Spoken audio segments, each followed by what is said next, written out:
What happened at my daughter's wedding, I will never forget. The man who claimed to love her smashed my face right into the cake, in front of everyone.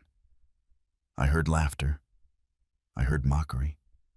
I saw my daughter look down. And I just stood there, swallowing shame and sugar. Until one single sentence, just one, drained all the color from that man's face.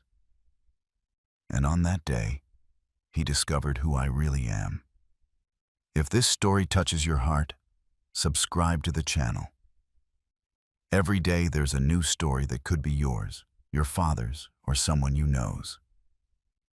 Tell me in the comments where you are listening from. My name is Robert M. Emerson, and I am 72 years old. What I am about to tell you happened at my daughter's wedding, and I still have a hard time believing it was real. I arrived at the banquet hall in my usual suit, the same one I use for important occasions. It's not designer, and it doesn't have fancy labels, but it's clean, well pressed, and I bought it with honest money more than 10 years ago. In the inside pocket, I carried my father's watch, the only object I had left from him when he passed away.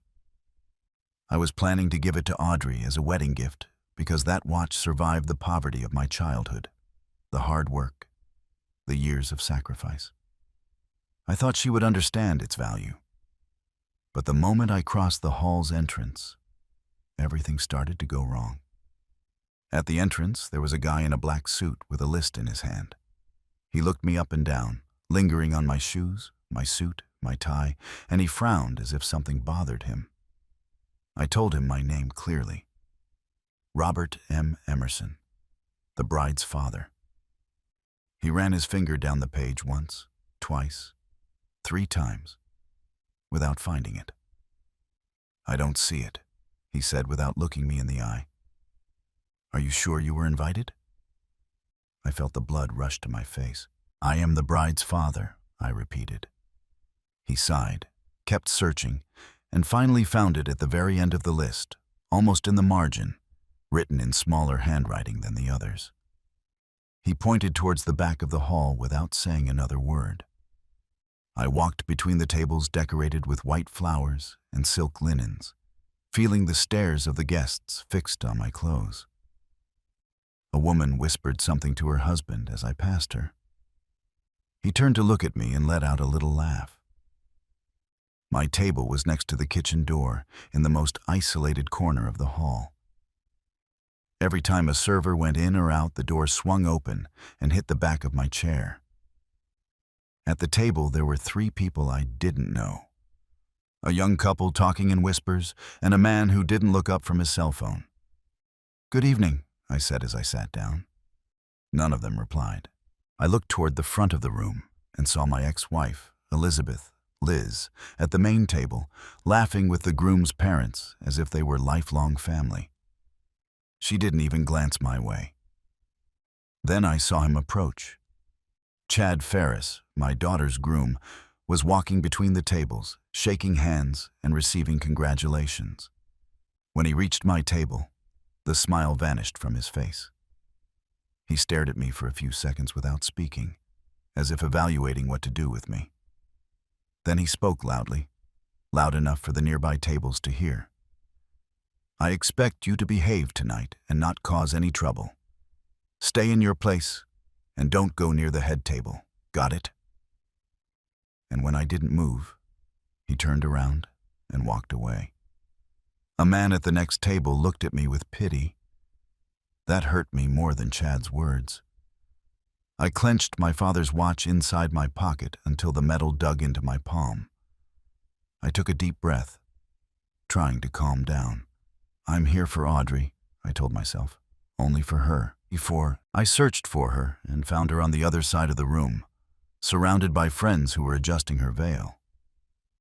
She was beautiful. The white dress fit her as if it had been made just for her.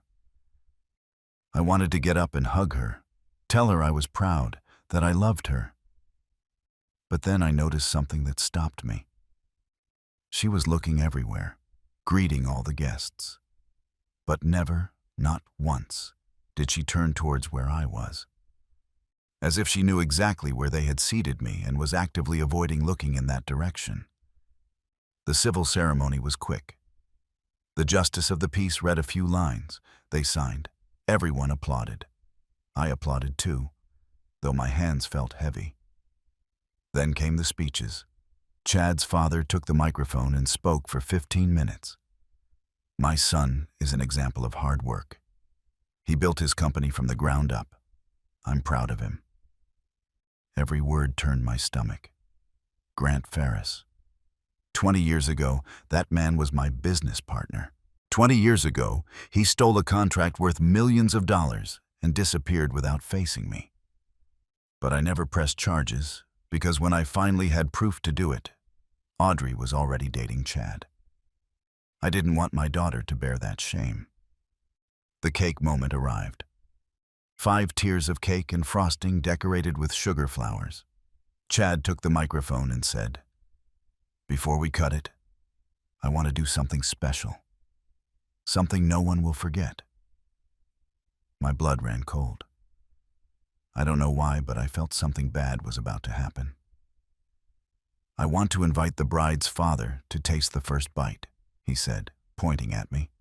"It's the least I can do for the man who gave life to my wife." Some people applauded. A woman at my table elbowed me. "Get up, they're calling you." I walked toward the front of the hall, feeling all eyes on me. Chad was waiting for me next to the cake, with a smile I didn't like at all. When I got there, he placed a hand on my shoulder. His grip was strong, almost painful. "Thanks for coming," he said in a low voice, just for me to hear. Then he took a plate with a big piece of cake and brought it close to my face.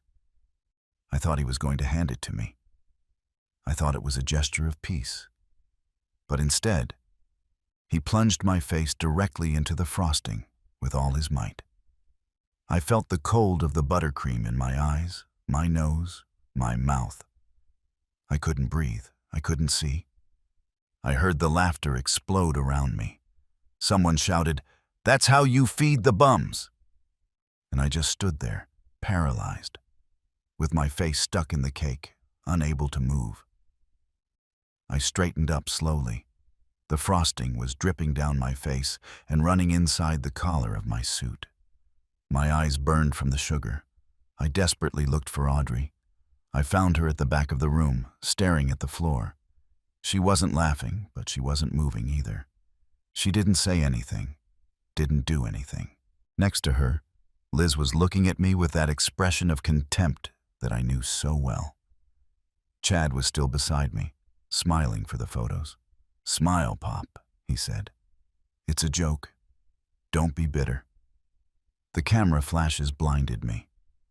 The laughter continued, and there I was, with frosting dripping down my neck, swallowing shame and sugar, not knowing what to do. Then I saw something that broke my heart. My brother Ethan was at one of the center tables, raising his glass to Chad. He was laughing with his mouth wide open, hitting the table with his hand. My own brother.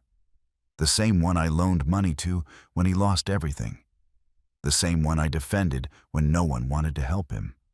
I yelled at him with my eyes, hoping he would see me, that he would understand. But he wasn't looking at me. He was looking at Chad and yelling, "Good one, buddy, good one," and clinking his glass with those next to him. I felt something shatter inside me, something I wouldn't be able to repair. I turned around and walked toward the exit. I left a trail of frosting on the marble floor. I heard the whispers behind me, the poorly disguised giggles. I almost reached the door when something made me stop. I felt a different kind of gaze.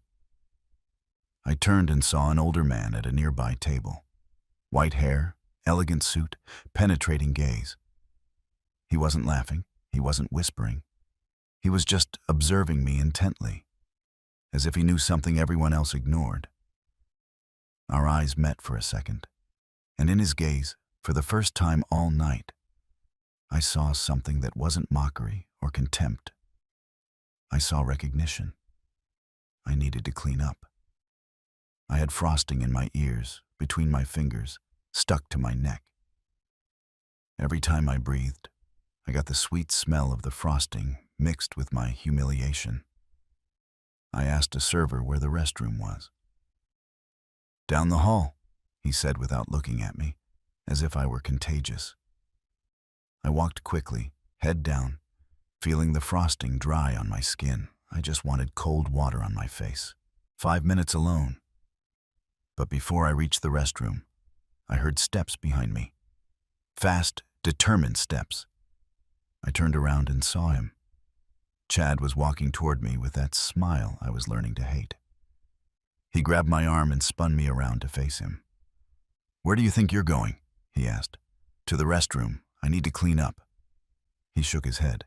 "That restroom isn't for you. It's for the real guests." He pointed to a narrow door at the end of the hall next to the kitchen. "Use the service bathroom. That's where you belong." He said it loudly, without lowering his voice. At that moment, 2 women were walking down the hall. They stopped when they heard him. One of them, a blonde in a red dress, let out a little laugh and whispered something to the other. The other one looked away, but didn't say anything. No one said anything. Chad was still standing in front of me with his arms crossed, waiting for me to obey. "What?" he said. "Didn't you hear me? The service restroom, over there." I felt my blood boil. I clenched my fists. For a second, I thought about confronting him, telling him everything I thought of him and his family of thieves. I thought about breaking his face with one punch. But then I thought of Audrey, in her white dress, on the day that was supposed to be the happiest of her life. If I caused a scene, she would carry that shame forever. So I let out the air, unclenched my fists, and walked toward the service restroom without saying a word. I heard Chad's laugh behind me. "That's how I like it," he said, "that you understand your place." The 2 women laughed with him. I pushed open the service restroom door and went inside. It was a tiny room that reeked of bleach and kitchen grease, a sink stained with rust, a cracked mirror, a roll of cheap toilet paper on the tank. I closed the door and was left alone in that miserable room. Outside, I could hear the party music. Inside, only the dripping of the faucet and the noise of my own thoughts. "Calm down," I told myself. "Breathe. This won't last forever." I turned on the faucet, and the water came out freezing. I scrubbed my face hard, trying to remove the frosting and the feeling of the laughter that was still ringing in my ears. I looked up at the cracked mirror and saw a man I barely recognized. Red eyes, ruined suit, 72 years old, hotels in 6 countries, millions of dollars in the bank, and there I was, cleaning myself up in a service restroom. "You didn't raise a coward," I thought of my father. But there I was, letting a punk treat me like trash. I left the restroom and walked back to the hall. The music had changed to something more upbeat. Couples were dancing on the floor, laughing as if nothing had happened. No one looked at me when I re-entered. It was as if I had ceased to exist. I went to my table next to the kitchen and sat down in silence. The 3 strangers were still doing their own thing. The cell phone, the whispers, the cold food. None of them spoke to me. "Are you okay?" I wish someone would ask. But no one asked. No one noticed. Or maybe they did notice, but they didn't care. Then I saw my brother Ethan get up from his table with 2 glasses of champagne. He walked over to where Chad was and handed him one. "To the wittiest groom I know," Ethan shouted, raising his glass. Chad laughed and clinked glasses with him. He patted his back as if they were lifelong friends. "Thanks, buddy," Chad said. "I knew you'd appreciate the joke." Ethan laughed louder. I almost choked laughing. The look on the old man's face was priceless. I felt something tightening my chest. My own brother calling me the old man, laughing at me with the man who had just humiliated me. Liz walked near my table on her way to the powder room. She didn't look at me, but I looked at her. She was wearing the diamond earrings I gave her 30 years ago when we were still happy. I remembered the night we signed the divorce papers. The lawyer reading the clauses, her asking for the house, the car, the accounts, custody. My lawyer telling me, "Fight, Robert, you're entitled to half." But I shook my head. "If this goes to court, Audrey will suffer," I told him. "I'll sign everything." And I signed. Every page, every clause. I lost everything so my daughter wouldn't suffer. And now my daughter wouldn't even look at me. The music changed to a slow song. I saw Audrey and Chad walk onto the dance floor for their first dance. He took her by the waist. She rested her head on his shoulder. They moved slowly while the guests took photos. My daughter looked happy. Or that's what I wanted to believe. But I knew her. I knew every expression on her face since she was a baby. And I recognized that look. It was the same one she had as a child when something worried her and she didn't know how to say it. At that moment, I understood something with absolute clarity. My daughter was not happy. She was trapped. And the man holding her in his arms didn't love her. He only wanted what he thought I was hiding. The song ended, and the guests applauded the newlyweds. Audrey smiled and thanked them with a little curtsy. But I knew that smile better than anyone. It was the same one she used as a child when something worried her, and she didn't want anyone to notice. A smile that didn't reach her eyes, that stayed on her lips like a mask. Her shoulders were tense, her jaw clenched. Now, I told myself, is the time to approach. I needed to hug her, even for a second. Tell her in her ear that I loved her, that I was proud of her, that despite everything that had happened that night, I was still her father and always would be. I got up from the table, my legs feeling heavy as concrete pillars, and walked toward the dance floor, my heart pounding against my ribs so hard I thought everyone could hear it. I didn't even make it halfway. Chad appeared out of nowhere and stood in front of me like a brick wall. His arms were crossed over his chest, and he was looking down at me with that look of disgust that was already too familiar. "Where are you going?" he asked me, though it was obvious he already knew. "To congratulate my daughter," I said, trying to keep my voice firm. "I just want to hug her for a moment." He let out a short, dry laugh that chilled my blood. "Today is Audrey's day, not yours," he said loudly so everyone could hear. "You've caused enough pity with your little cake stunt. The best thing you can do is go back to your corner and stay quiet for the rest of the night. Understood?" Every word came out of his mouth like a poisoned spit. I tried to go around him to pass, but he moved to block me again. Then he did something that left me paralyzed. He put his hand on my chest and pushed me backward.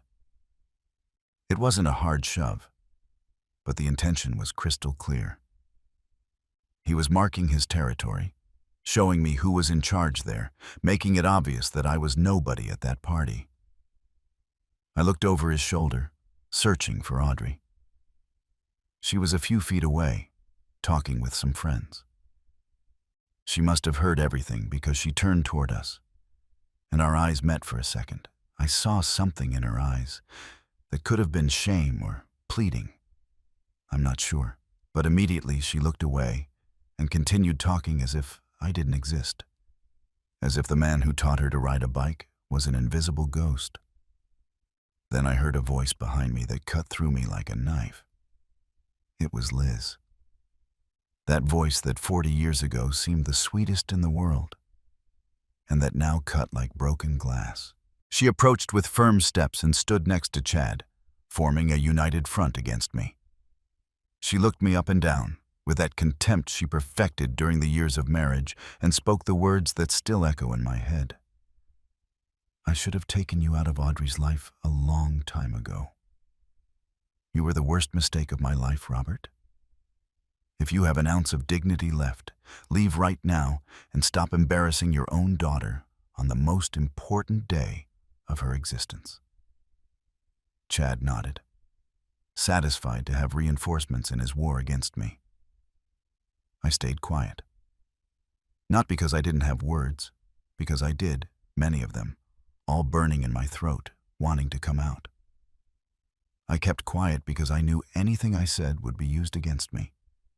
Liz was always an expert at that, twisting everything I said until it became a weapon that stabbed me back. And Chad was there enjoying every second of the show with that self-satisfied smile that made me nauseous. I felt bile rising in my throat. I clenched my teeth so hard my jaw hurt. I won't give them the pleasure, I thought.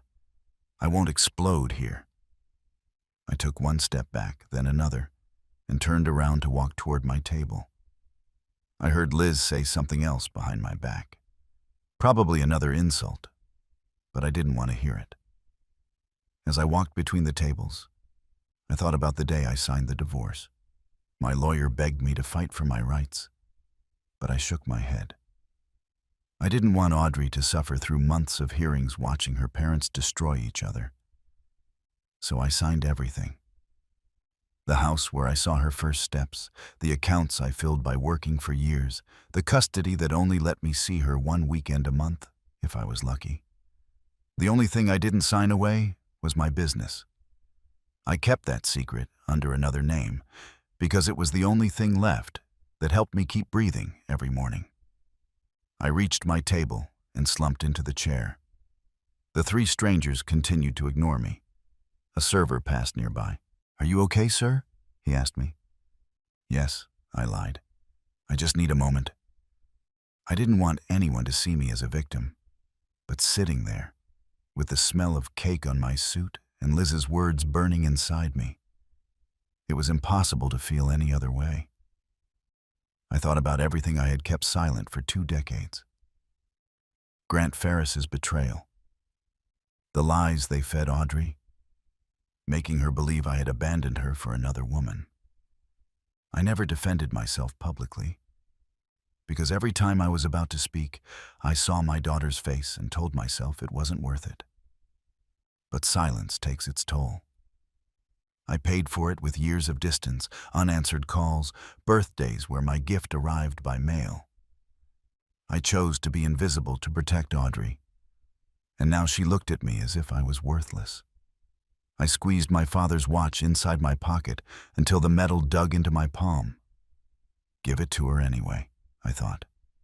Get up, walk over to her, and put the watch in her hand without saying anything. But something stopped me before I could move. It wasn't fear of Chad or Liz. It was something much worse than fear. It was the absolute certainty, the total conviction that Audrey wouldn't want it, that she would see it as the gift of a poor man and throw it in a drawer to forget it. Because that's what everyone in that room believed I was. A nobody. A failure with nothing to offer. And none of them knew that I had chosen that silence on purpose, that I had signed it with my own hand so my daughter wouldn't suffer. But silence has a price, and that night it was starting to collect it with very high interest. Minutes passed, and no one came near my table. It was as if they had drawn an invisible circle around me that no human wanted to cross, as if I had a contagious disease. Servers came and went with silver trays loaded with elegant food, but when they reached my area, they sped up and looked away as if I didn't exist. At some point, they placed a plate in front of me with steak and mashed potatoes that looked expensive, but I didn't have the stomach to try even a bite. I picked up the fork just to do something and started moving the food back and forth, making grooves in the mashed potatoes like a bored child, watching the meat juice spread across the plate like a dark stain. Outside of me, everything was a party. Inside of me, everything was a deafening silence. From that cursed table next to the kitchen, I could see the entire hall, as if they had placed me there on purpose so I would see everything I was missing and suffer watching it. The main tables where Chad's family laughed loudly and raised champagne glasses every 5 minutes. The dance floor where couples swayed, embraced under the golden lights that gave them an almost magical glow. The newlyweds' table elevated on a platform like a throne, where Audrey and Chad received guests who approached to congratulate them with effusive hugs and gifts wrapped in shiny paper. Everyone belonged in that place. Everyone was part of something important, except me, sitting next to the kitchen door like an old piece of furniture that no one knows where to put and no one cares about. If you are listening to this story right now, I ask you to write in the comments what part of the world you are watching from, because that night, in that hall full of elegant people and fake laughter, I felt more alone than ever in my entire 72 years of life. More alone than when I buried my father and returned to a completely empty house where no one was waiting for me. More alone than when I signed the divorce papers and drove back to an unfurnished apartment where the walls echoed. The hall was packed with laughter, cheerful music, animated conversations everywhere, and I was completely empty inside, as if someone had scooped everything out of me with a spoon and only the hollow shell of a man who once had a loving family remained. Then I felt something that pulled me out of that dark pit I was sinking into. A small, warm, soft hand that carefully touched my arm. I looked down in surprise and saw a child of about 6 or 7 years old, looking at me with huge eyes full of innocent curiosity. He had black hair combed with gel and a blue suit that was too big for him, probably inherited from an older cousin. "Sir," he said to me with that high-pitched voice children have, "are you okay?" The question hit me in the chest like a punch, so direct, so simple, as only children know how to ask. I smiled the best I could, although it took enormous effort, and I told him yes. I was just a little tired, nothing more. He looked at me for a few more seconds, with those eyes that seemed to see through my lies. And then he ran off toward his mother. I stayed watching him as he zigzagged between the tables, with the happy, carefree clumsiness of children who don't know the pain of the adult world. And then I felt something break inside my chest with a crunch I could almost hear. A child who didn't know me at all, a complete 6-year-old stranger, had noticed that I was upset. A child had shown more empathy in 30 seconds than all the adults in that elegant hall all night long. I felt my eyes burn, and I had to blink fast several times so no tear would escape in front of everyone. It wasn't just sadness I felt at that moment. It was something deeper, heavier, darker. It was the brutal confirmation that I had lost the game, that all my years of silence and sacrifice had been completely useless. I looked up and saw him with perfect clarity.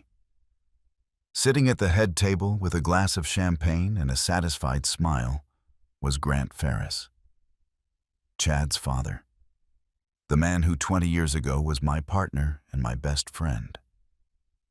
More than 2 decades ago, we planned my first hotel together for 3 years. Until one day, I arrived at the office and found everything empty. He had taken every document, forged my signature, and put the project in his name. The hotel was built with my money and my ideas, but with his name on the deed. I was left on the street with a huge debt. I never pressed charges because when I had the proof, Audrey was already dating Chad. Now, seeing him toast at the head table while I was cornered next to the kitchen, I felt something very old awaken inside me. Rage. A cold rage that climbed up from my gut. 20 years swallowing the truth while he built his empire on what he stole from me. 20 years protecting him without him knowing it. And there he was, laughing with my ex-wife, applauding his son who had just humiliated me, living the life that should have been mine. I clenched my fists under the table so hard I felt my knuckles crack and my nails dig into my palms. I took a deep breath once, twice, 3 times, trying to calm the volcano that was boiling inside me and threatening to explode. It's not worth it, I told myself through gritted teeth. Making a scene will only make everything worse. Audrey would never forgive me. But for the first time in 20 long years, I wasn't sure I could hold back much longer. For the first time, the silence I chose as a protective shield began to feel like a rope around my neck, slowly choking me. And as I watched Grant Ferris raise his champagne glass in another triumphant toast, I knew deep in my soul that something was about to change that night. Something that had been waiting 2 decades to come to light. Only I didn't yet know what terrible form it would take when it finally exploded. I was about to get up and leave once and for all when I felt a presence beside me. It wasn't a sound or a specific movement. It was something more subtle than that. Like when someone stares at you and your body perceives it before your eyes. Like a sixth sense activating. I turned slowly, preparing myself for another humiliation, and saw the man who had been watching me since I cleaned the cake off my face. The one with the white hair combed back and the elegant, perfectly tailored suit. Now he was standing next to my table, with his hands in his pants pockets, and an expression I couldn't decipher at the moment. He was staring at me, as if he had known me all my life, although I couldn't place that face in any file of my memory. He had the bearing of someone important, someone accustomed to being listened to when he speaks and obeyed when he commands. He sat down in the empty chair opposite me, without asking permission, as if he owned the place, or as if we had a scheduled appointment I had forgotten. He crossed his legs naturally and adjusted his jacket with an elegant movement, as if he had all the time in the world and no rush to be anywhere else. Then he smiled slightly, and in that smile, I saw something that felt strangely familiar, a spark of recognition that I couldn't immediately identify. Robert M. Emerson, he said, pronouncing my full name slowly, savoring each syllable as if they were sweets. Don't you remember me? I stared at him, trying to remember, desperately searching the dusty files in my head for a clue as to where I knew that wrinkled yet distinguished face. And then, like a flash of lightning that illuminates everything, it hit me all at once. Donovan O'Connell, I said. Don. 30 years ago, Don was one of my first partners in the hotel business, but not like Grant, who betrayed me in the worst possible way. Don was one of the good ones, one of the few left in this world, one of those who keep their word until the very end, and look you in the eye when they shake your hand to close a deal. We worked together on 2 successful hotel projects in Central America before he decided to retire to care for his wife, who had become seriously ill. After that, we lost touch, as sometimes happens in life when everyone takes their own path. But I always remembered him with genuine respect and affection. And now he was there, sitting across from me on the worst night of my entire existence, looking at me with those penetrating eyes that seemed to see far beyond the dry frosting on my neck and the humiliation etched on my face. "Why are you sitting here like a dog, Robert?" he asked me bluntly, straight to the point, without anesthesia or gentleness. "Did you forget who you are?"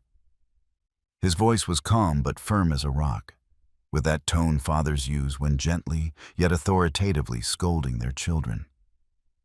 His question took me by surprise, and I didn't know how to answer it first.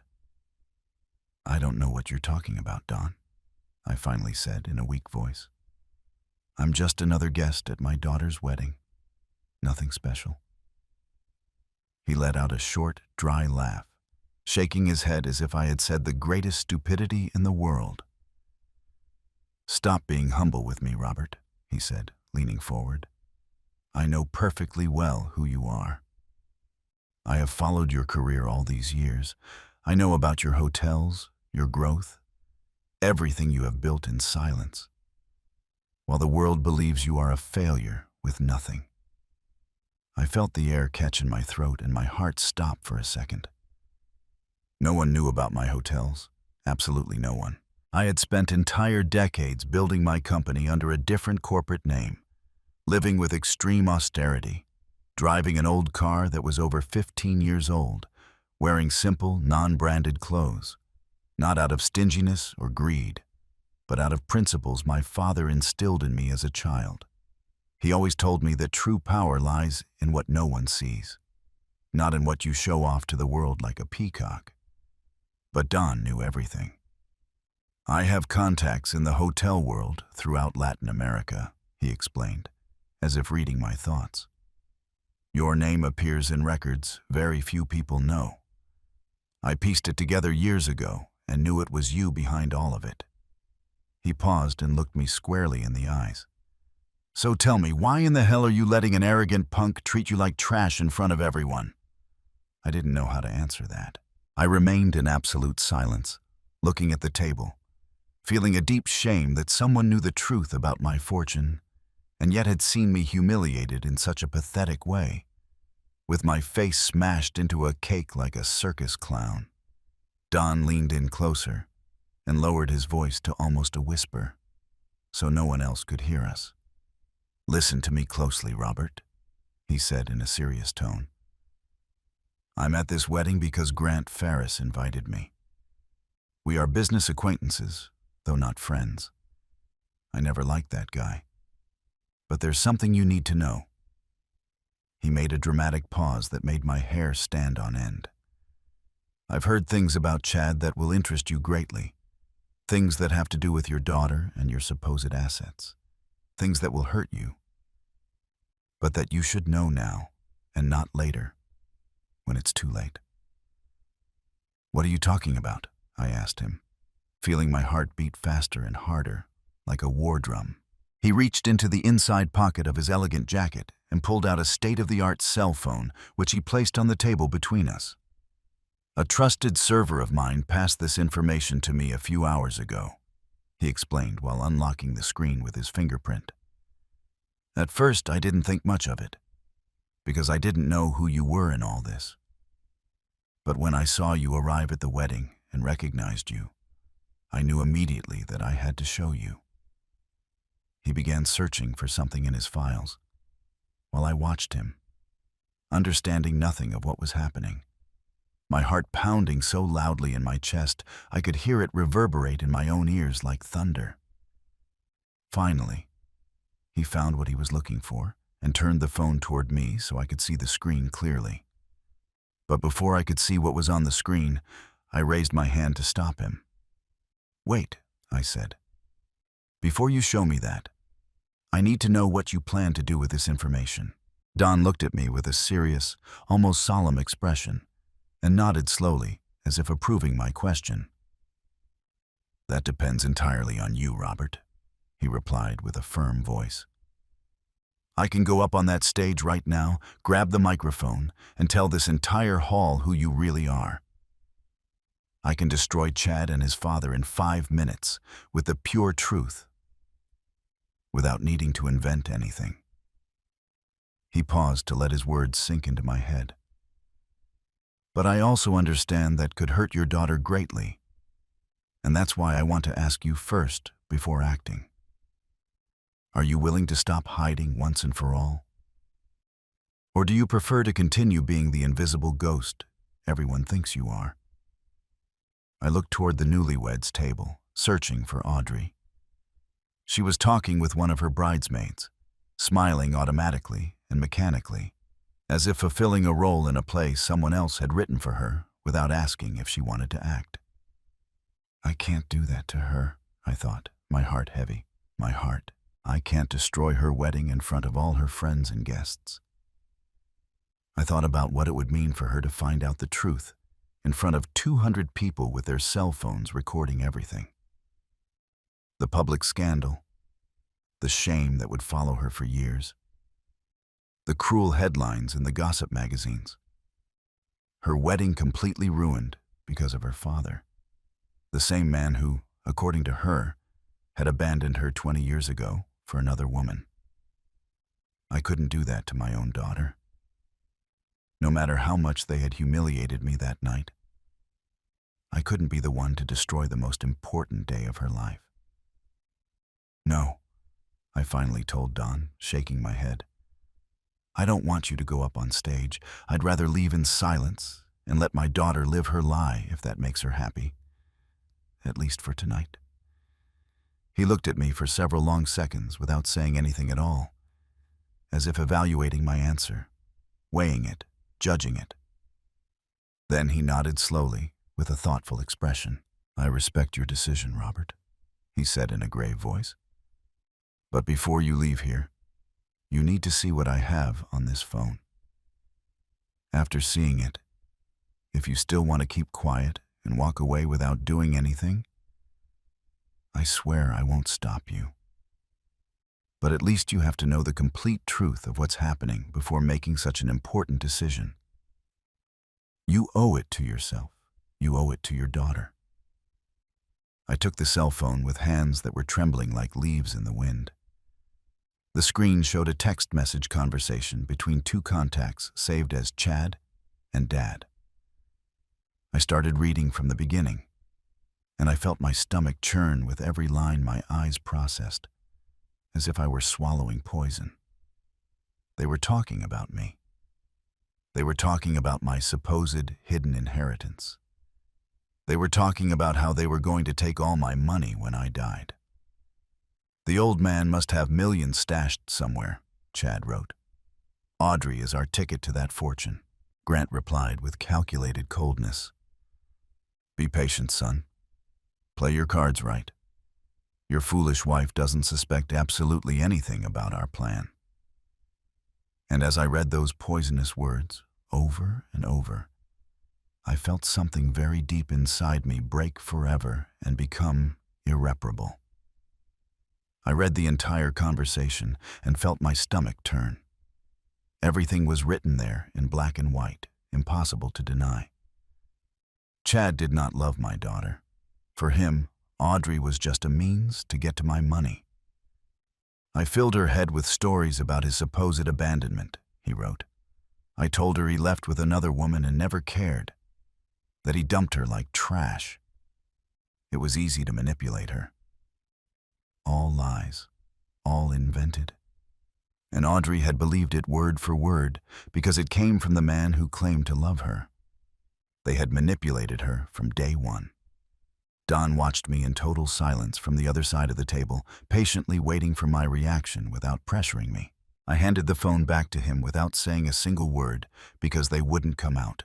My mouth was completely dry, and my hands were trembling uncontrollably as if I had a high fever. How many times, I thought with growing rage, how many damn times did Chad tell my daughter those lies? I wondered how many nights Audrey had fallen asleep hating me with all her heart for something I never did. How many times did she silently curse me for an abandonment that only existed in the rotten head of her manipulative groom?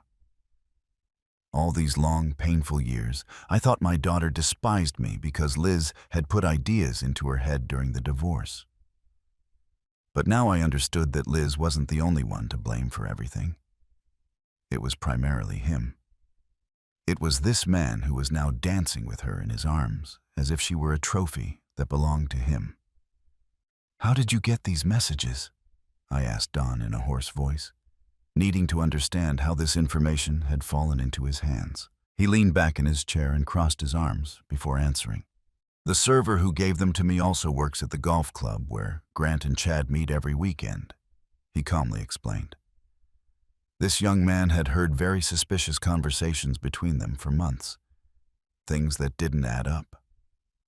One day, Chad left his cell phone unlocked on a table while he went to the restroom, and the server took the opportunity to photograph the screen with this conversation. He paused and looked me directly in the eyes. That server owes me favors from many years ago, and that's why he brought me this information.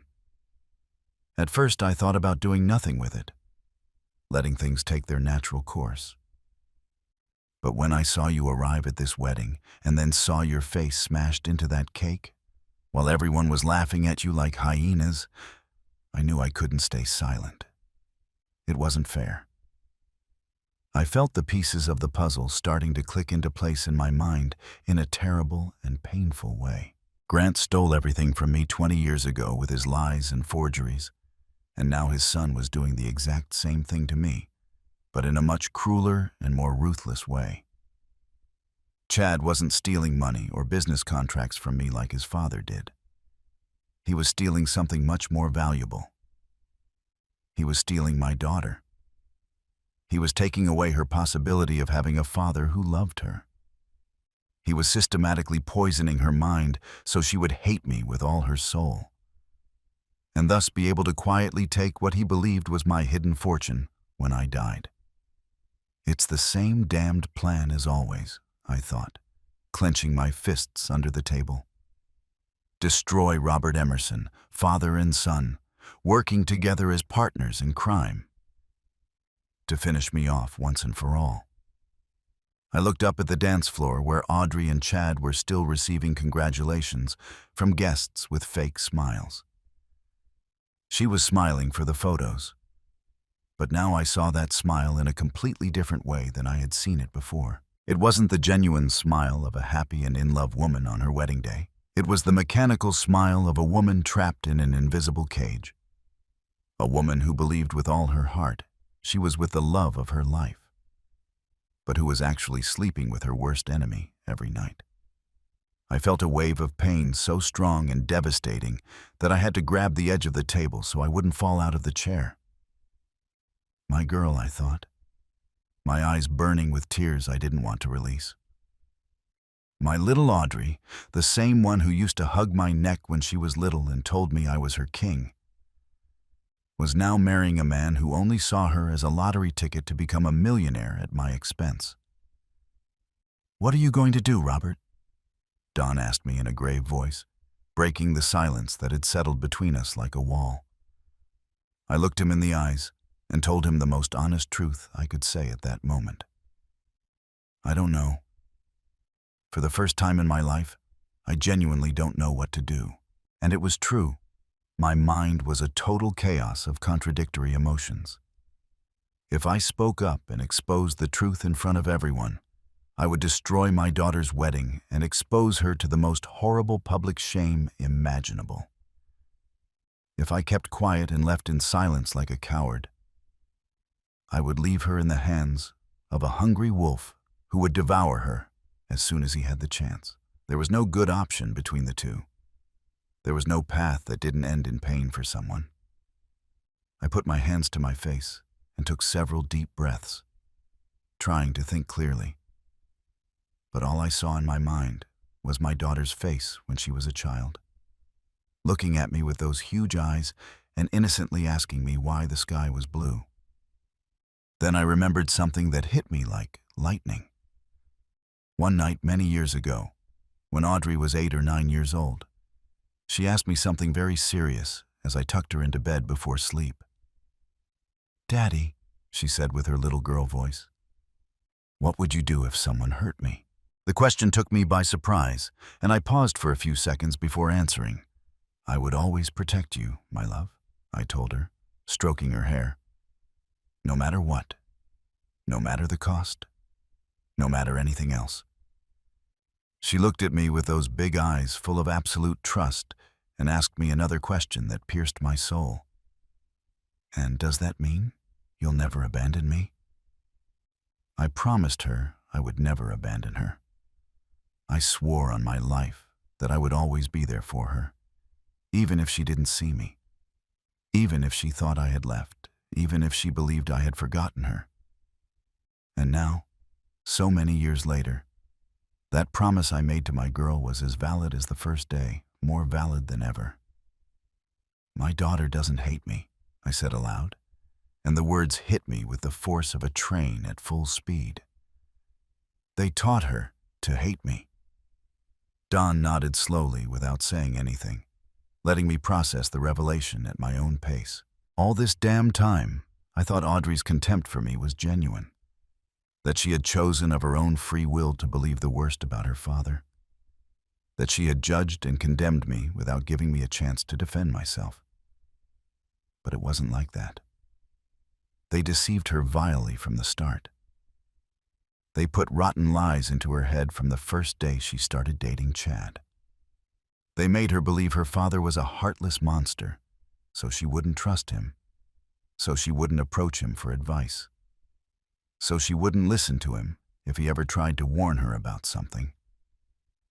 And all this so that, when the time came to fight for my supposed millionaire inheritance, she would be firmly on their side and not mine. It was a coldly calculated plan, ruthless to the core, executed with surgical precision for years. I felt something very deep change inside me at that moment, like a switch turning on after being off for decades. The pain was still there, stuck in my chest, but now it was accompanied by something much more powerful: clarity. For the first time in that entire horrible night, I saw the complete situation with absolute, crystal clarity. I couldn't keep quiet like a coward. I couldn't crawl away in silence and let my daughter live the rest of her life inside a monstrous lie. I couldn't allow, under any circumstances, Chad and his father to get away with it one more time, to defeat me again after 20 years.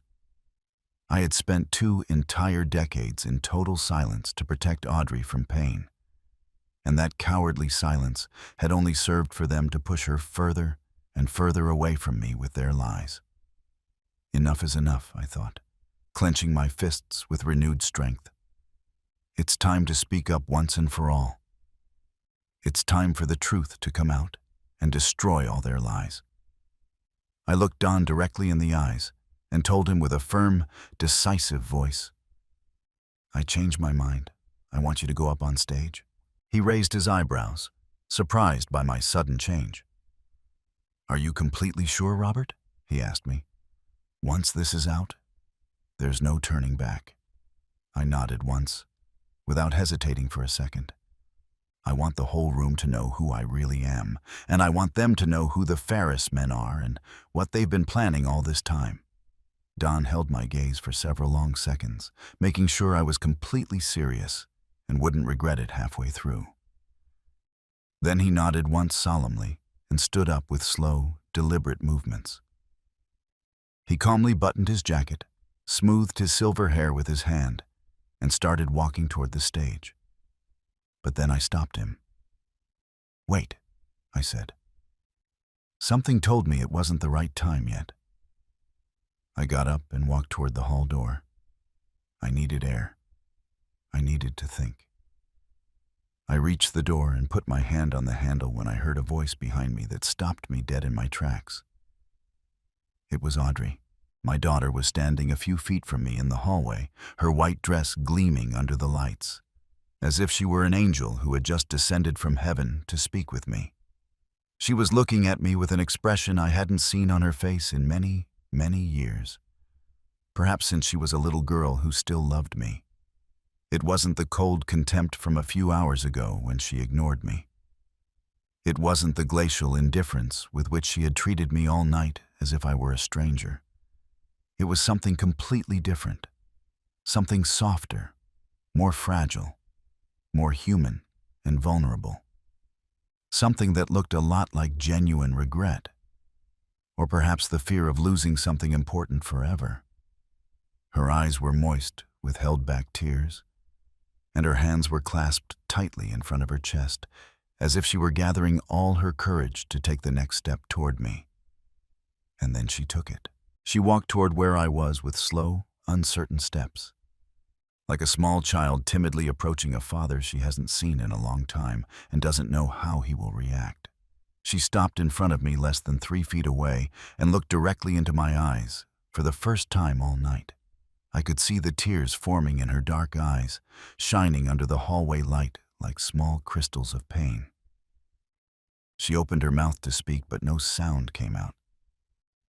She closed it, opened it again with effort, and then pronounced a single word that pierced my chest like a cannonball and left me breathless. "Daddy." Just like that, without any further explanation. Daddy.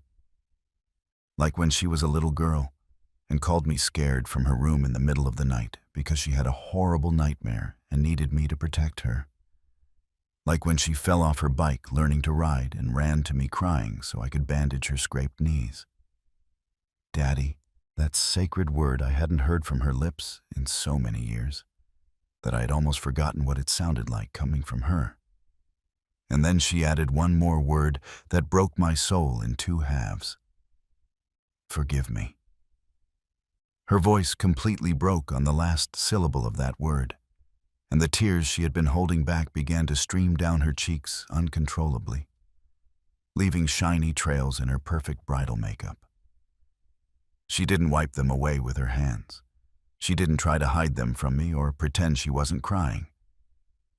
She just stood there in front of me, crying in silence while I stared at her, paralyzed, unable to move an inch, not knowing what to do or what to say. My daughter was asking for my forgiveness. My daughter, the same one who hadn't spoken to me in entire years, no matter how many times I tried to contact her. My daughter, the same one who had looked at me with absolute contempt while her groom smashed my face into the cake and everyone laughed at me. Now that same daughter was standing in front of me with her beautiful wedding dress stained with tears, humbly asking me to forgive her. I felt something very large unlock inside my chest with a long, painful crunch, like a heavy door that had been padlocked for decades and was suddenly flung open. "Why are you asking for my forgiveness, honey?" I asked her in a hoarse voice, although I already sensed the answer in my heart.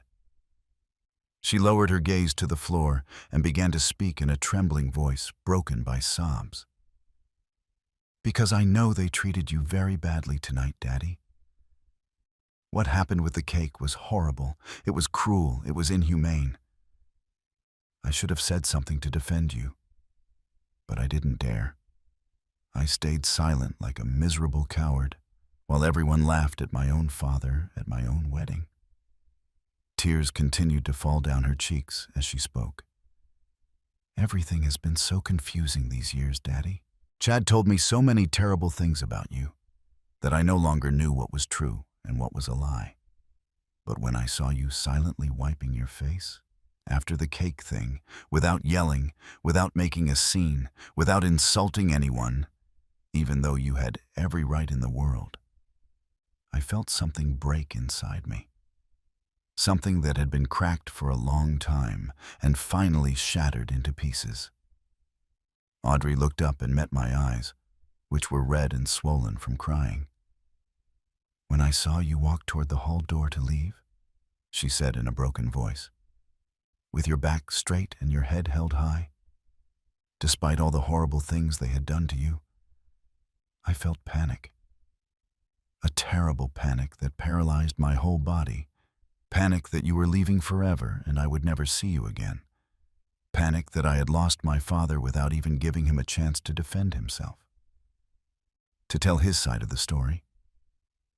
In that moment, I understood something very important." She paused to catch her breath between sobs. "I understood that maybe, just maybe, what they had told me about you all these years wasn't the whole truth. That there was another version I never wanted to hear. And I needed to tell you before you disappeared from my life forever, Daddy. I needed to at least try to fix something of everything that broke between us. Do you forgive me?" I felt my heart return to my chest after years of having it completely dead and empty. My girl, my little Audrey, after so much cruel distance, unanswered phone calls, unreplied text messages, unopened returned birthday gifts, entire years of silence and rejection, was now standing in front of me, opening up for the first time, showing me her vulnerability, asking for my forgiveness. I wanted to hug her with all my might and never let her go. I wanted to tell her that I loved her with all my heart, that I never stopped loving her for a single day of all those years, even if she hated me, that everything I did was always to protect her, even if she didn't know it or understand it. I wanted to tell her the whole truth about Chad and his damned father, about the poisonous lies they had put into her head to distance her from me, about the sinister plan to steal what they believed was my hidden fortune.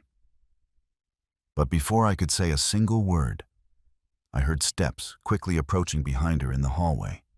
Furious steps, fast, determined, full of barely contained rage. It was Chad. He appeared in the hallway like a menacing shadow and stood behind my daughter with a look of murderous fury he didn't try to hide. His jaw was clenched so hard the muscles in his neck stood out, and his eyes gleamed with inflamed anger like a demon's. "What in hell are you doing here, Audrey?" he asked in a voice sharp as a knife. "Why did you leave the guests alone?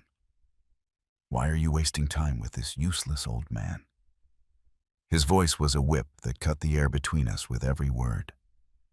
I saw how Audrey immediately tensed upon hearing him, how her body became rigid with fear. The emotional openness I had seen in her a moment ago disappeared completely, as if someone had drawn a curtain. Her eyes dulled, her body shrank. "I just wanted to say goodbye to my dad," she said in a weak, submissive voice, almost a whisper. Chad let out a contemptuous, cruel laugh that chilled the blood in my veins and filled me with a homicidal rage I hadn't felt in decades. "Say goodbye to him?" he said with a mocking tone. "This old man isn't worth 5 minutes of your time, Audrey. He's a failure who abandoned you 20 years ago without looking back and now shows up here to ruin our wedding with his pathetic presence. He doesn't even deserve a look." Then he did something that filled me with such intense fury that I had to dig my nails into my palms to keep from lunging at him and killing him with my own hands. He grabbed her arm, with brute force, with much more force than necessary. I saw with horrible clarity how his fingers dug into the white skin of my daughter's arm like claws. I saw how they left deep white marks that I was sure would turn into purple bruises tomorrow. "Let's go," he ordered, dragging her. "The guests are waiting for us. Don't ruin your own wedding because of a guy who never loved you." I saw how Audrey winced in an almost imperceptible grimace of pain when Chad's fingers dug into her arm harder. I saw how her eyes filled with tears again. But these tears were completely different from before. They weren't tears of regret or emotion. They were tears of pure fear, of terror.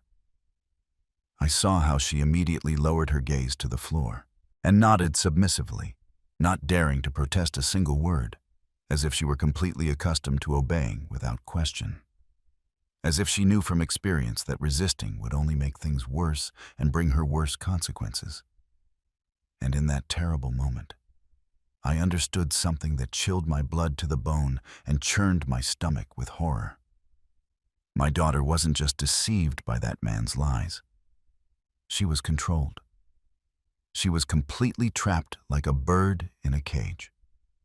Chad held her prisoner in a web of lies, manipulation, and probably violence too, so dense and suffocating that she no longer knew how to escape or had the strength to try. Audrey looked at me one last time over her shoulder before turning to follow Chad, and in that brief but intense look, I saw absolutely everything I needed to see. I saw a silent apology for not being able to stay. I saw a desperate plea for help that she didn't know how to express in words. I saw a small, scared girl asking for rescue without knowing how to ask, trapped in a nightmare she couldn't find her way out of. I saw my daughter, prisoner of a monster who was slowly destroying her day after day. I wanted to scream with all my might. I wanted to run toward her, rip her from that damned wretch's arms, and take her far away from there forever, to a safe place where he could never find her. But Audrey was already turning obediently. She was already following Chad back to the party hall, her long white dress train dragging across the floor like a defeated prisoner, meekly returning to her cell after a brief moment of freedom. And I was left there completely alone in the hallway, my hand still on the cold door handle, helplessly watching my daughter walk away on the arm of the man who was destroying her. I let go of the door handle. I couldn't leave. Not after seeing that with my own eyes. Not after seeing how Chad's fingers dug into my daughter's arm, leaving marks. Not after seeing the animal fear shining in her eyes when he appeared behind her. Not after seeing how that wretch had turned my Audrey, my cheerful and vibrant girl, into a dull shadow. A sad ghost of the strong, free woman she should be. My daughter had asked for my forgiveness with tears in her eyes. My daughter had taken the brave first step to approach me after so many endless years of silence and distance. And that damned scoundrel had dragged her back into his cage in less than a minute, right in front of my eyes, without me being able to stop it. No, I thought, clenching my fists tightly. Leaving in silence like a coward is not enough. Protecting her from afar while she suffers is not enough. I have to stay here. I have to show my daughter who the real enemy is by her side. I have to get her out of that death trap before it's too late. Before he destroys her completely and there's nothing left of her to save. I returned to the hall with a determination I hadn't felt in 20 long years of silence and waiting. Every step I took was firm, determined, purposeful, as if my shoes struck the marble floor with the force of a hammer driving the final nail. The music was still playing cheerfully, as if nothing had happened. The guests were still laughing at their tables, oblivious to everything. The servers were still pouring champagne with professional smiles. Everything looked exactly the same as before.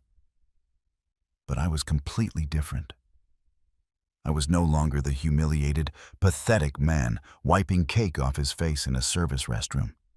I was no longer the invisible, forgotten father who meekly accepted his place next to the kitchen door, as if he were an old piece of furniture. Now I was Robert M. Emerson, the man who had built an empire in silence, and was about to remind everyone in that room who I really was. I looked for Don and found him near the stage, watching me intently with a half smile of satisfaction, as if he had known all along that I would come back and that this time nothing and no one would stop me. I crossed the hall, walking in a straight line without looking at anyone, without deviating an inch from my path. I passed by my brother Ethan's table and felt his eyes follow me with nervous curiosity, probably wondering what in hell was happening and why I was walking like that. I passed by the table where Liz and Grant were sitting, so busy talking quietly among themselves that they didn't even notice I was passing within 3 feet of them. I reached Don, who was waiting for me, and I told him bluntly, "I changed my mind. Go up on stage. Show everyone the truth once and for all." He looked at me intently for a few seconds, making sure with that penetrating gaze that I was completely sure of what I was asking, and wouldn't regret it halfway through. Then he nodded once solemnly and said, "It was time, Robert. It was time." He adjusted his jacket with an elegant movement, smoothed his silver hair with his hand, and walked toward the stage steps with the majestic bearing of a man accustomed to commanding the attention of any room he entered. Don stepped onto the stage and took the microphone. His amplified voice cut the music dead. "Ladies and gentlemen, I'd like to propose a toast. I've been waiting all night for the right moment." He made a dramatic pause. "I want to toast a man who taught me what it means to work with honor. A man who never showed off anything, even though he had plenty to show off about." The silence was absolute. Robert M. Emerson. A murmur of surprise swept through the tables. Chad went pale and looked at his father with alarm. "Very few people here know the true story of Robert Emerson," Don continued. "You probably see him as a simple man without great achievements. But you are wrong. Completely wrong. The man sitting next to the kitchen is the owner of the largest hotel chain in the Southeast. 40 properties in 6 states, thousands of employees, $1 million contracts, an empire built in silence, because that's how his father taught him a real man should live. The hall froze. Liz opened her mouth without making a sound. Ethan choked on his drink. Grant gripped his glass so tightly I thought it would shatter. And Chad turned the color of wax. But Don wasn't finished with his presentation yet. He took his cell phone from the inside pocket of his jacket and connected it to the hall's projection system with the confident movements of someone who had planned this in advance. Suddenly, on the giant screen where romantic photos of the newlyweds were supposed to be shown during the party, a completely different image appeared. It was a photo of me cutting an inaugural red ribbon in front of a 15-story hotel in Miami, surrounded by applauding executives. The next photo showed me signing an important contract with suited executives from an international airline, all smiling for the camera. The next image was me receiving a Crystal Award from the Atlanta Chamber of Commerce for contribution to tourism development. Photo after photo, document after document. The complete truth of my secret life unfolded before the astonished, slack-jawed eyes of all the guests who had laughed at me an hour ago. Audrey stared at the giant screen with her mouth open in astonishment and her eyes wide, unable to believe what she was seeing. Tears ran down her cheeks, ruining her perfect makeup. But she made no effort to wipe them away, completely hypnotized by the images. I saw her forcefully bring her hand to her chest, pressing over her heart, as if something very deep inside hurt and she needed to contain it. I watched her turn to look at Chad with a confused expression, then at her mother, then back at the screen, desperately trying to understand how absolutely everything they had told her about me for years could be so brutally false, so completely invented. Her father wasn't a pathetic failure who abandoned her without looking back. Her father was a successful man who had built an impressive empire, while she hated him because of cruel lies others told her to manipulate her. "My God," I heard her murmur. "My God, what have I done?" Chad jumped up from the table violently, knocking his chair backward, and tried to walk toward the stage with furious steps, probably to rip the microphone from Don's hands or disconnect the projector before it showed more evidence. But Grant stopped him, grabbing his arm tightly and pulling him back down. "Sit down," he said through gritted teeth in a low but menacing voice. "Don't make things worse. It's already too late." I saw Chad clench his fists with impotent rage, his knuckles white from the force.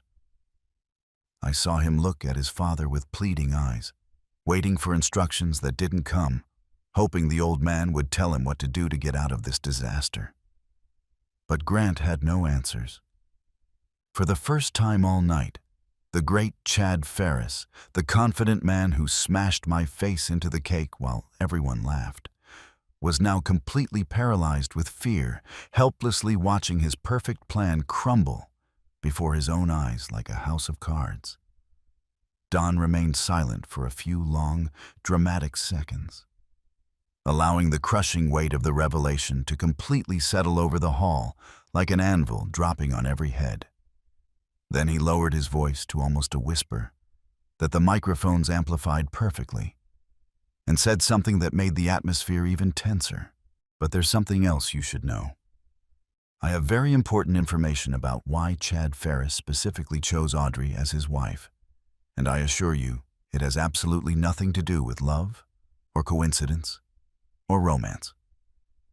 The hall fell into a deathly silence, so quiet you could hear the hum of the lights.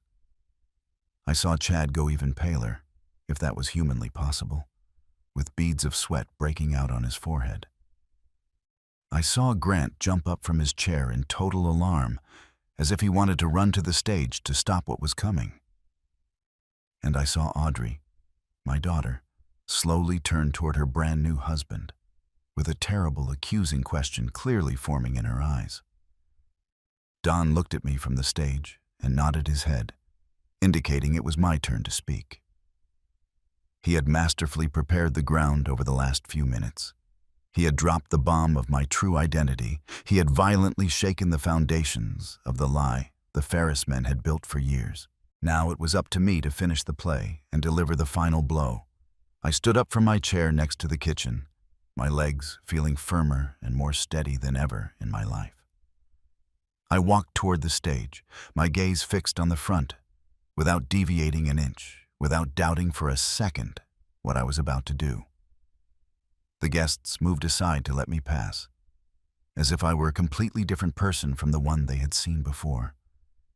As if the man now walking among them with determined steps was not the same one they had seen humiliated just an hour ago.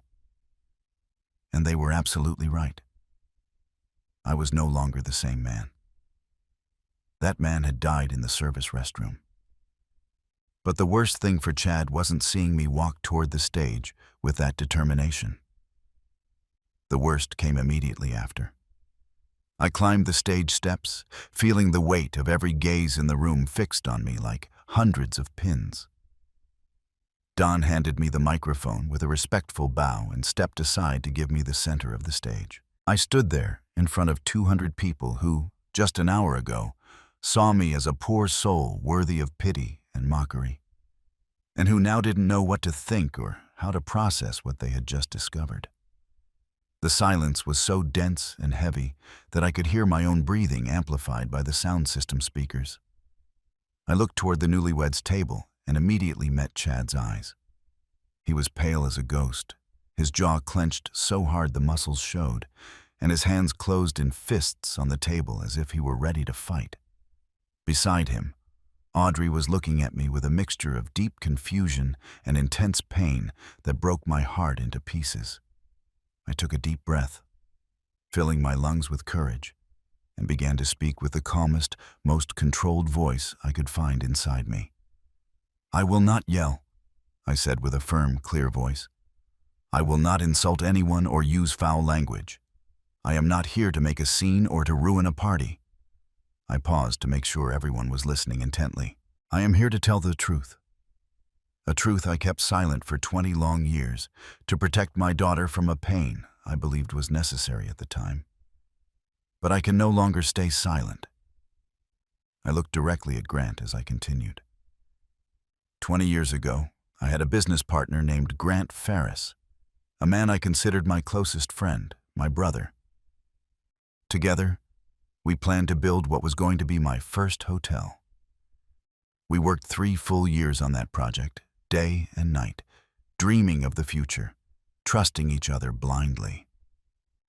Until one day, I arrived at our office early in the morning and found everything completely empty. Desks, files, computers, everything had disappeared, and Grant had disappeared with everything. Every document, every contract, every signature I had placed. I kept my gaze fixed directly on Grant as I spoke. He was sitting in his chair like a stone statue, completely motionless, his face red with shame or rage, and his eyes fixed on the table, not daring to look at me. "Grant Ferris forged my signature on multiple documents," I continued with a voice that didn't tremble. "He bribed a corrupt notary to certify fraudulent papers. He took the entire project we built together for 3 years and put it in his name as if it were only his. The hotel I dreamed of and designed opened a year later, but with his name on the deed, not mine." I heard murmurs of indignation ripple through the hall. He left me on the street, penniless, with a huge debt I couldn't pay, while he became a millionaire with my work. I paused again. I never pressed charges publicly, not because I had forgiven him, because I never forgave him, but because by the time I gathered the strength and the necessary evidence to do so, my daughter Audrey was already dating that man's son, and I didn't want her to pay for her future father-in-law's sins. The murmurs of indignation began to sweep through the hall like a river rising after a storm. I saw guests turn toward where Grant was, with expressions of surprise and open disapproval, some shaking their heads. I saw several take out their cell phones and start recording everything I was saying, probably to upload it to social media later. But I wasn't finished yet. I looked directly into Chad's eyes and told him what I had wanted to tell him since I read those messages. And you, Chad, you continued your father's criminal legacy in the worst possible way. He visibly tensed in his chair. I saw the messages you sent your father talking about me.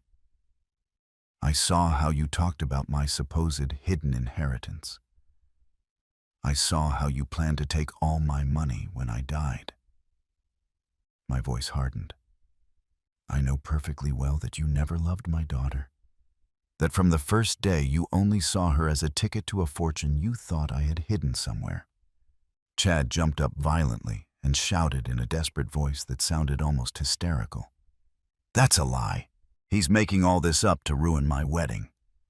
He's a crazy, resentful old man who wants revenge because his daughter abandoned him. His voice cracked halfway through the sentence, betraying his panic.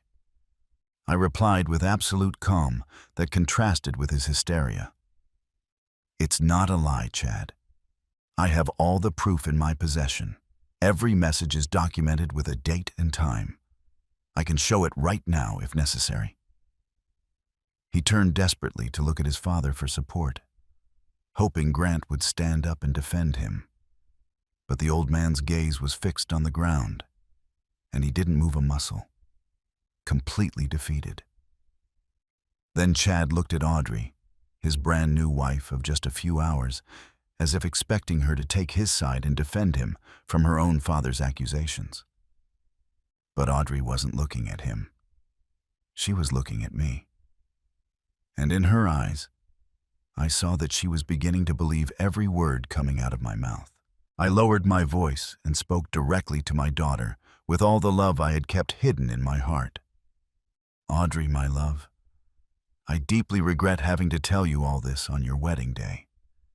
I would have preferred 1,000 times to do it in private, just you and me, calmly.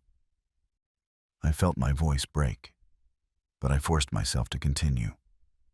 But I couldn't keep quiet for one more day while watching you trapped in a monstrous lie. I paused to control my emotions. Chad filled your head with completely false stories about me for years. He told you I had abandoned you for another woman when the truth is exactly the opposite. Tears burned in my eyes, but I didn't let them fall. I left the house to protect you from a brutal divorce trial, so you wouldn't have to sit in a cold courtroom and hear your parents destroy each other with horrible accusations. I signed everything your mother asked for, without a fight, because I didn't want you to suffer. My voice cracked. But every day of these 20 years, I thought of you, my girl. I missed you every morning. I prayed for you every night. Audrey had tears streaming freely down her cheeks, completely ruining her bridal makeup without her caring in the slightest. She brought a trembling hand to her mouth, trying to contain a sob that threatened to escape. I clearly saw her processing every one of my words with pain. How the gears of her mind finally connected the pieces of a puzzle that had been incomplete for years and that she had never been able to solve. Then she looked at Chad with an expression I had never seen on her face all night.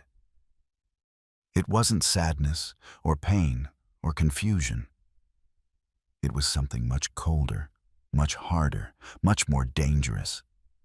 It was the look of someone who has just discovered that the person she trusted most in the world, the person she had just married, lied brazenly to her about absolutely everything, from the first day they met. Chad must have seen something terrible in that look, because he tried to take her hand to calm her. But she pulled it away with a violent jerk, as if contact with him burned her skin.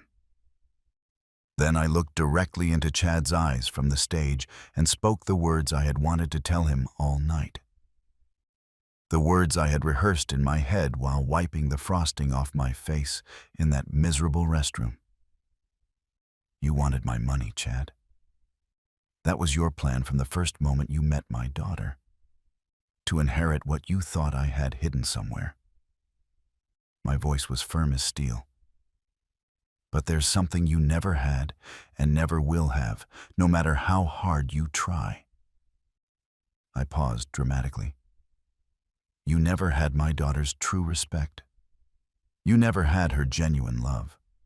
Because real love is not built on lies and manipulation. Love is built on truth. I held his gaze without blinking. And that, Chad Ferris, what I have and what you will never have, cannot be bought with all the money in the world. That is earned with honesty, with truth, with years of silent sacrifice. And you never had it. Never. Chad opened his mouth to respond, but the words wouldn't come out. He stood next to the table like an idiot, his arms hanging at his sides, looking up at me with a mixture of pure hatred and total defeat that gave me more satisfaction than I cared to admit. For the first time all night, the great Chad Ferris had nothing clever to say, no arrogant comeback to offer. Then I heard a sound behind him that made me turn immediately. It was Audrey. My daughter had stood up from her chair and was looking at Chad with eyes red from so much crying, but completely dry now, as if she had no more tears left to shed for that man. Slowly, with very deliberate and calculated movements, she brought her left hand to her right and began to take the wedding ring off her finger while the entire hall watched, holding its breath. The ring slipped off Audrey's finger with a small tug and lay free in her open palm. She held it there for a few long, silent seconds, staring at it as if it were a strange, unknown object. Something that no longer belonged to her and that she should never have accepted. Then she walked with determined steps toward where Chad was standing next to the table and dropped the ring in front of him without any ceremony. The gold band bounced off the wooden surface with a dry metallic sound that echoed throughout the silent hall like a judgment. Audrey looked him directly in the eyes with an icy expression and said in a firm, clear voice that filled me with paternal pride, "You never loved me, Chad. Never.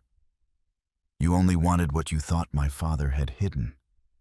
You used me from the first day." Her voice didn't tremble at all. But I'm not a prize to be won or a lottery ticket to be cashed in. I am a person, and this thing you call a marriage is over. It was over before it began. Chad tried desperately to speak to save the situation.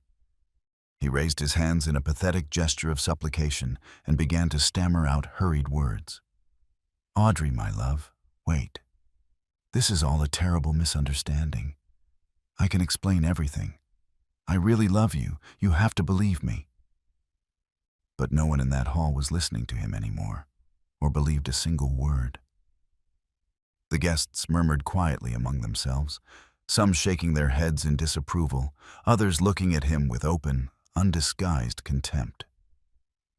Grant was still sitting in his chair as if he had been nailed there, not daring to move or open his mouth. Liz had her hands over her face and didn't look up, probably wishing the earth would swallow her whole. And Audrey, my brave daughter, turned her back on Chad without answering him and walked toward the stage where I was standing waiting for her, her white wedding dress trailing behind her on the floor, like the luminous tail of a comet that finally found its way back home. Audrey climbed the stage steps with slow but sure steps and stopped in front of me, less than 3 feet away. We looked directly into each other's eyes for several long seconds, charged with emotion, without saying anything at all. Like two people who finally reunite after a very long and painful journey on separate paths. I clearly saw in her eyes everything she hadn't told me in 20 years of distance and silence. The accumulated pain, the confusion that consumed her for years, the deep regret for having believed so many cruel lies about her own father without giving him a chance to defend himself. And she saw in my eyes what I also hadn't been able to tell her all that time. The unconditional love that never died for a single day. The infinite patience with which I waited for this moment. The desperate desire to protect her, even if it meant letting her go and losing her. Then Audrey took a step forward, closed the distance between us, and hugged me. She hugged me with all her strength, burying her face in my chest as when she was a little girl, trembling with deep sobs that seemed to come from deep within her soul. I held her tightly in my arms, feeling that something that had been broken and bleeding for many years was finally beginning to mend, to heal, to return to what it should have always been. My girl. My little Audrey. The same one who told me in her little girl voice that I was her king when I carried her on my shoulders and took her for walks in the park. The same one who hugged my neck and wouldn't let go when I dropped her off at school. Now that girl, grown into a woman, was there in my arms, crying against my chest, soaking my suit with her tears, asking for my forgiveness over and over with a completely broken voice. "Forgive me, Daddy. Forgive me, please. Forgive me for everything." I stroked her hair gently, as I did when she was small, and whispered in her ear in a trembling voice, "There's nothing to forgive, my love. Nothing. I perfectly understand why you believed what they told you. It wasn't your fault." I squeezed her tighter. "All I want is for you to live free from now on, to be truly happy, to not let anyone else fill your head with lies, and to know that I will always be here for you, my girl. Always. No matter what happens." I heard movement and murmurs in the hall, and looked up without letting go of Audrey.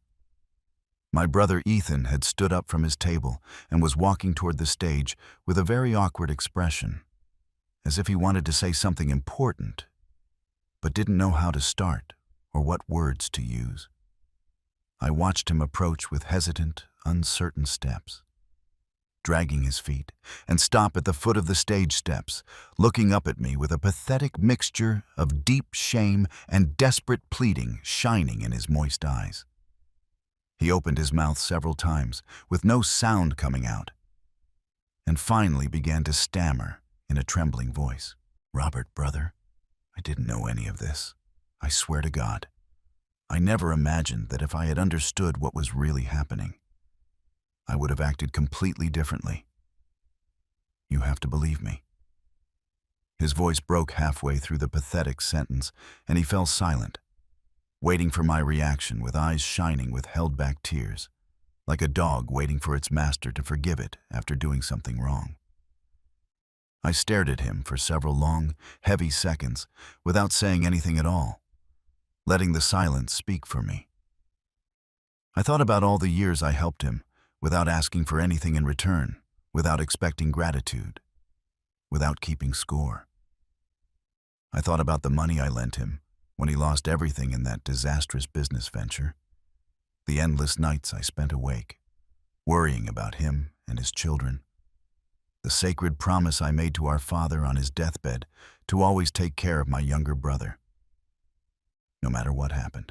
And I thought about how he had repaid all that loyalty and love, laughing out loud, along with the man who publicly humiliated me, toasting champagne with my executioner as if they were best friends, completely ignoring me while I wiped cake off my face in a service restroom. Finally, I spoke in a cold but controlled voice. "Ethan, blood is not a choice. You are my brother, and you always will be until the day I die.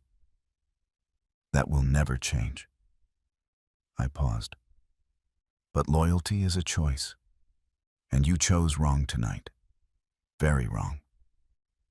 Ethan lowered his gaze to the floor and nodded his head slowly, accepting my harsh words like the blow they were, like the sentence he deserved.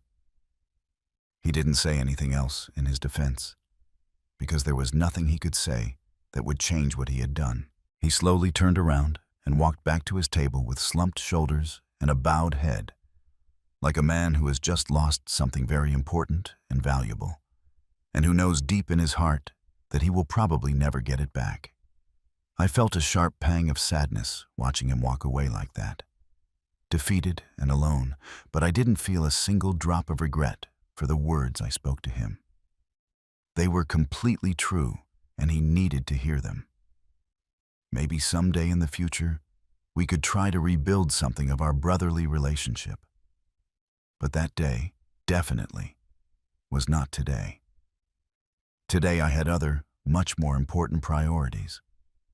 Today, I had to take care of my daughter and close painful chapters that had been open and bleeding for too long. Don approached the stage with his elegant stride and handed me a large manila envelope he had in his hand. "This is for you, Robert," he said with a respectful nod. "Everything you need for the next step is here."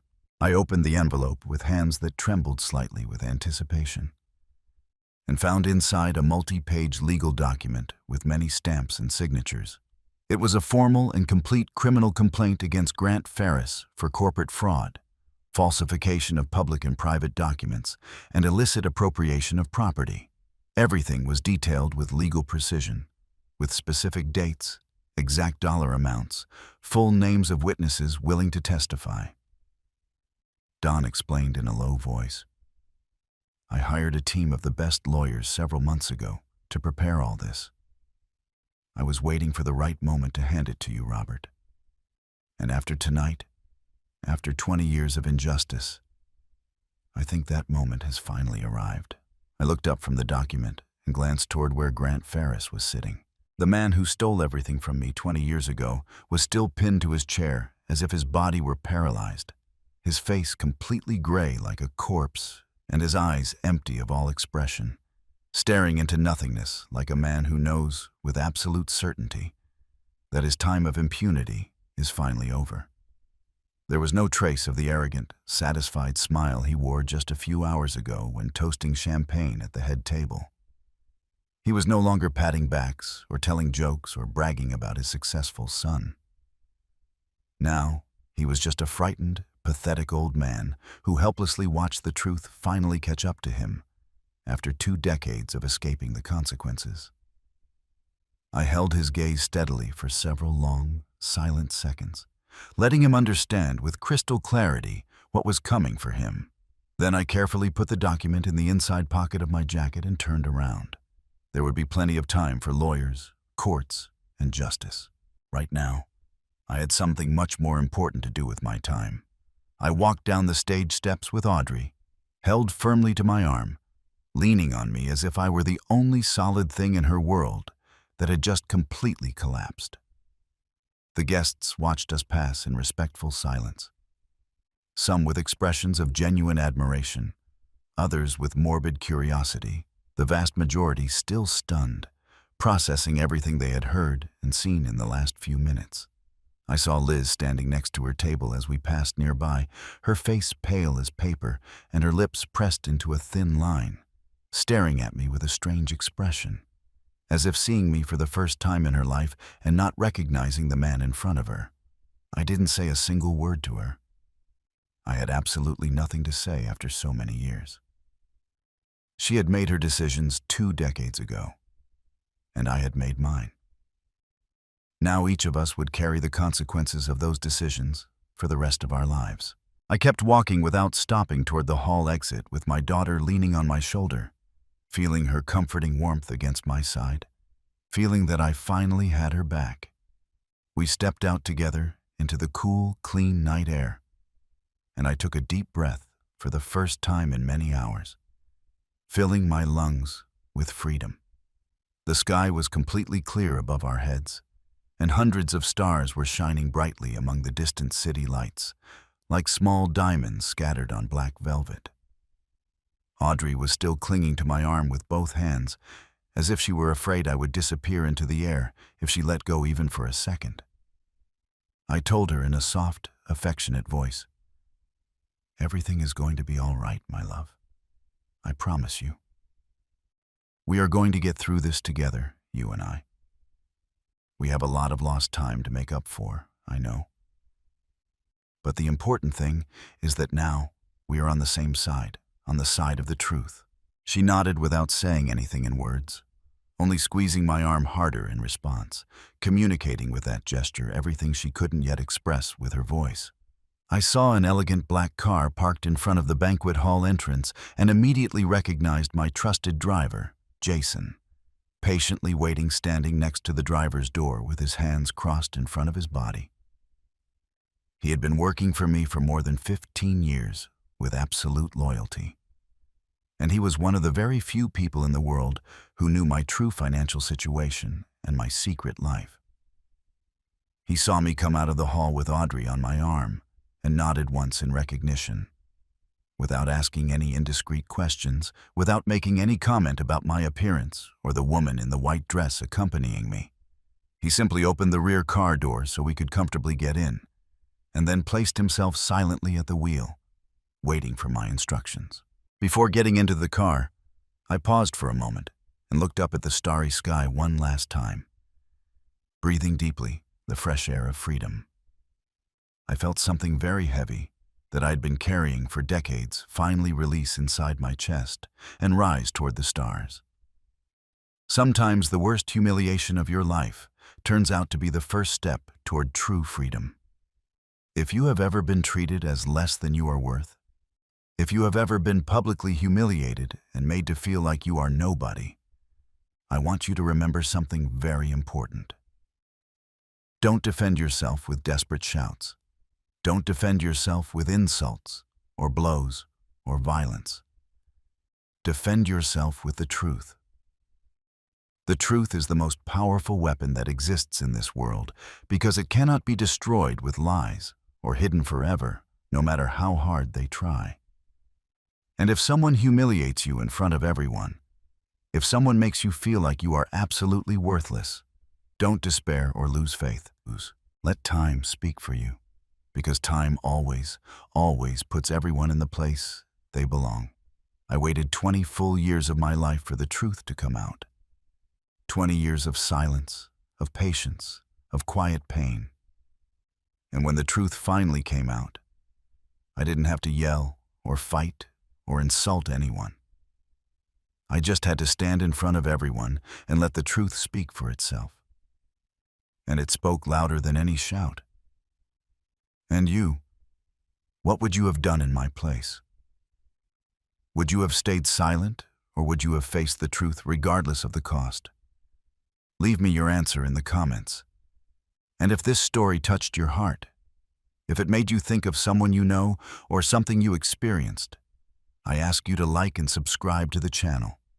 Every like, every comment, every subscription helps us continue bringing stories like this. Take good care of yourself, and I'll see you in the next story.